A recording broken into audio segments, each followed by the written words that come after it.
Hello,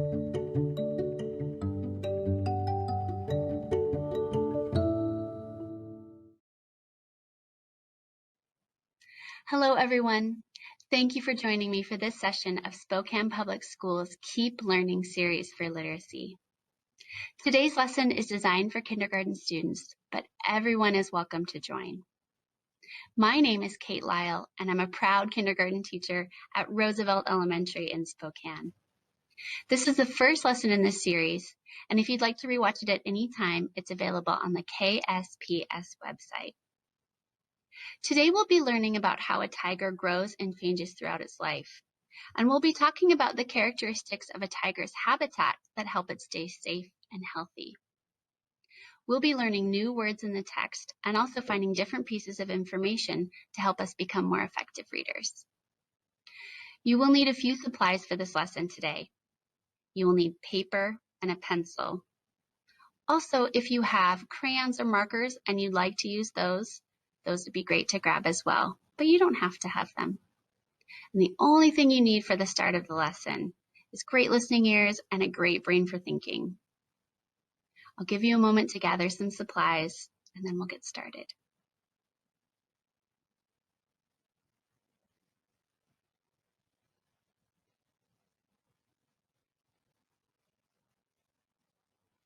Great, let's begin.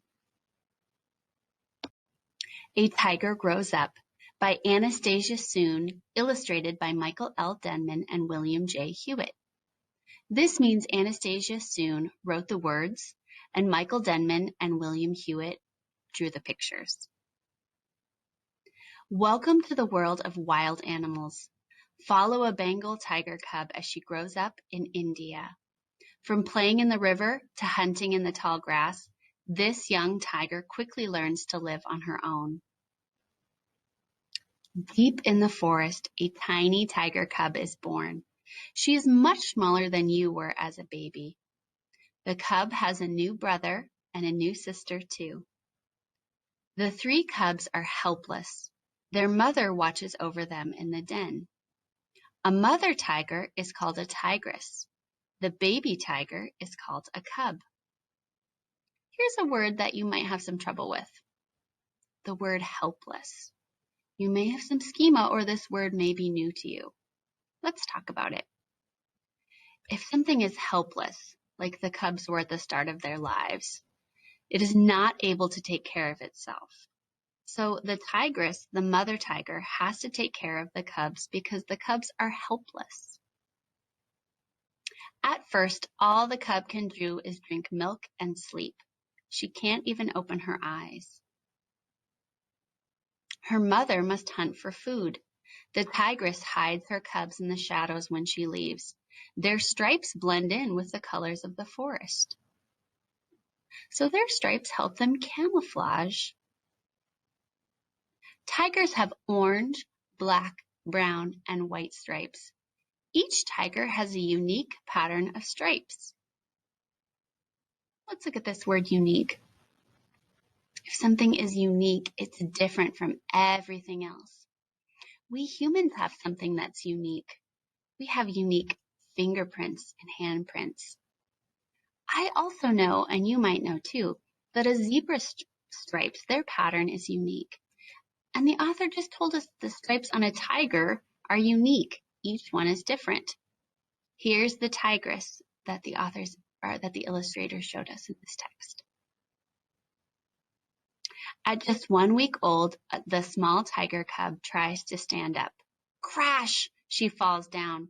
She gets up and tries again. She'll learn soon enough. Young cubs eat and sleep most of the day. They sleep under the trees or in their den. Since the cubs can't walk, the tigress moves them by holding the scruff of their necks.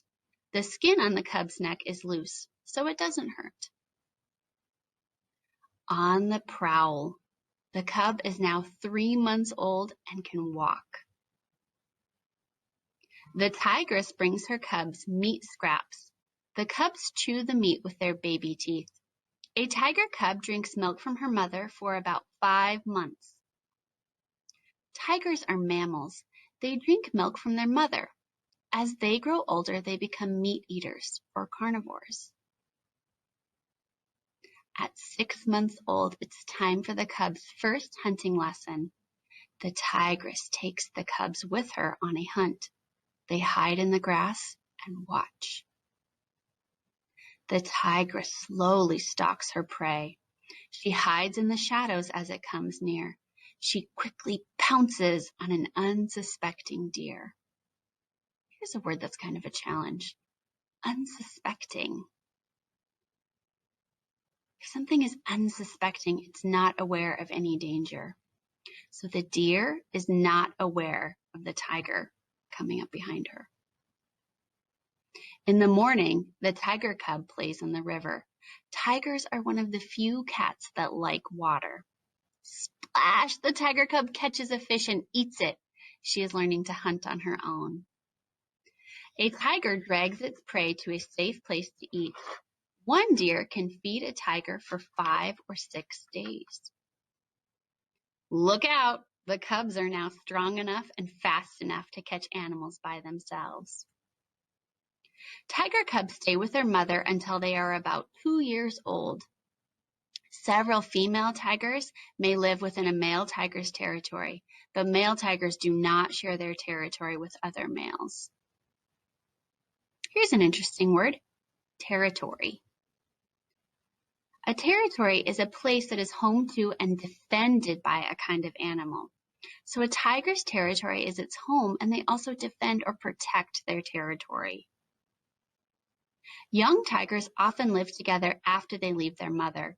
Soon, they each go off to find their own territories. At 4 years old, the tiger cub is ready to have a family of her own. In her den, the tigress gives birth to 3 baby cubs. Just like her mother did for her, the tigress feeds her cubs and keeps them safe. A new family has started in the forest. Friends, here's a diagram of a tiger. Sometimes in informational text, the author will use a diagram to give us more information. Number 1, ears. Tigers have a small white spot on the back of each ear. It looks like another eye. Eyes. Bengal tigers have yellow eyes. White tigers have blue eyes. 3, feet. Tigers can walk without making a sound because of the padding on their feet. I wonder if that's why the tiger was able to make sure that the deer was unsuspecting of the danger, because it was silent with those padded feet. Fur. A tiger's stripes are on its fur and on its skin. Here's a map. There are 5 subspecies of tigers. They live across Asia. The tigers in this book, the Bengal tigers, live in India. This red arrow is showing where we live in North America. You can see India, where Bengal tigers live. It's clear across the whole world. I learned a lot about how a tiger grows and changes throughout its life. What did you learn? I know that readers ask and answer questions to help them understand what they've read. And I have a question. What about the habitat where the tiger lived in this book, in this text, helped the tiger to survive? Looking back at the text, the very, very start of the book is this phrase, deep in the forest. That lets us know exactly where the mother tiger, the tigress, is having those 3 baby cubs. And we know that when the cubs are born, they're helpless and that their mother watches over them in the den. We know that this must be a safe place for them to live because they are helpless. Here are some choices. Wondering which habitat is for the tigers. What do you think? One of these places looks like it's deep in the forest. I'm thinking right here. And that looks familiar from the text. Here's another clue the author gave us. Her mother must hunt for food. The tigress hides her cubs in the shadows when she leaves. Their stripes blend in with the colors of the forest. So there must be some spots in the habitat where the tigers live where their coloring helps them camouflage. And we know tigers are orange and black and white, so there must be some similar colors there. This is the picture the illustrators drew showing the cubs camouflaged in the grass. What would be a good safe spot for those baby tigers? Probably not where people live. That wouldn't be safe for the tigers or for the people. This looks more familiar. I'm thinking that might be a characteristic of the habitat.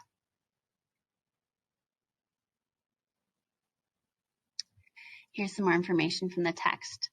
The tigress brings her cubs meat scraps. The cubs chew the meat with their baby teeth. A tiger cub drinks milk from her mother for about 5 months. And there's more. At 6 months old, it's time for the cubs' first hunting lesson. The tigress takes the cubs with her on a hunt. They hide in the grass and watch. So we know that wherever the habitat is that these baby tigers are living, there must be good hunting nearby. And we know that tigers start drinking milk from their mothers, but then they become carnivores or meat eaters. So there must be some animals for them to eat nearby in their habitat. We also learned that tigers are one of the few cats that like water. So my guess is there's some water, like a river, in their habitat.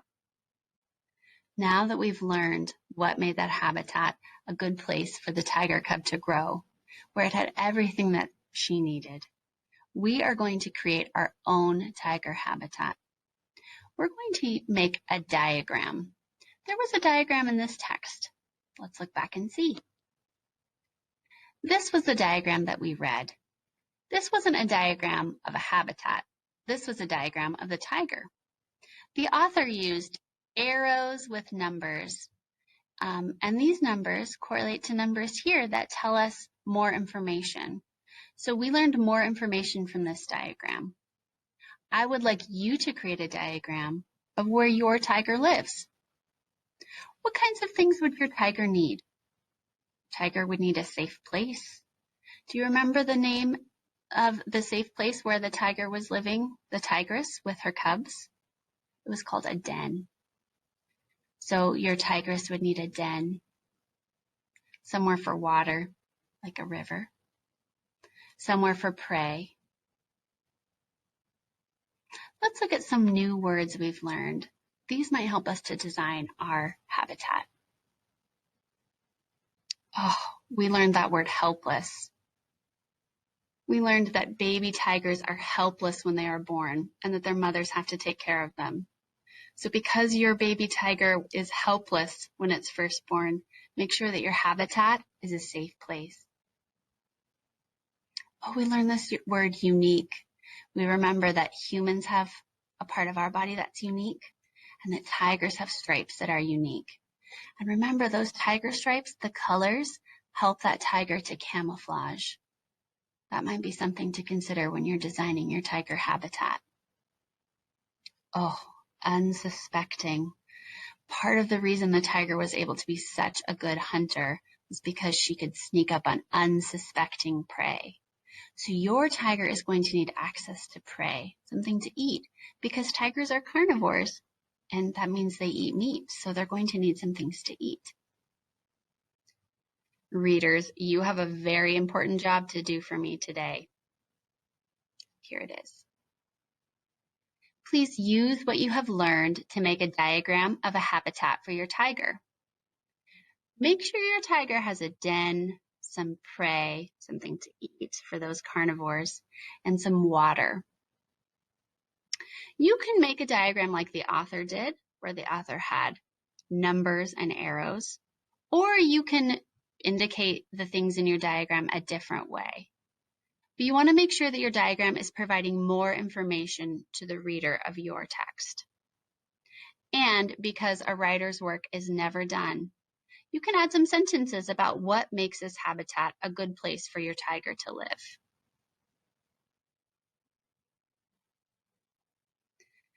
I've enjoyed doing literacy learning with you today, friends. I look forward to seeing you on our next session of KSPS. Keep learning at home and working hard, and we'll see you soon.